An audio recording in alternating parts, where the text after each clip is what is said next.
మనం వేళ్లు విరిచేటప్పుడు శబ్దమైతే వస్తుంది కదా, అలా ఎందుకు వస్తుందని మీరు ఎప్పుడైనా ఆలోచించారా?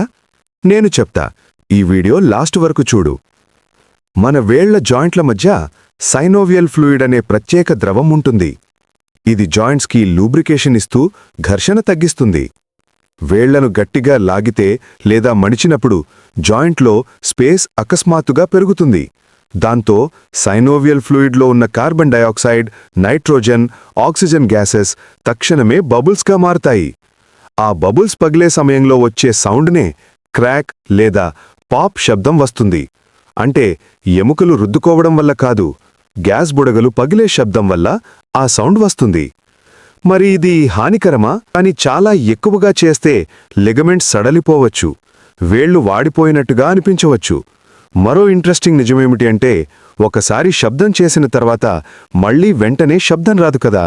ఎందుకంటే బబుల్స్ మళ్లీ ఫ్లూయిడ్లో డిజాల్వ్ కావడానికి సుమారు 15 నుండి 20 నిమిషాలు పడుతుంది. అందుకే వెంటనే తిరిగి శబ్దం చేయలేదు. ఈ ఇన్ఫర్మేషన్ మీకు యూస్ఫుల్ అనిపిస్తే మన ఛానల్ని ఇప్పుడే ఫాలో చేయండి. ఈ విషయం అందరికీ తెలిసేలా షేర్ చేయండి.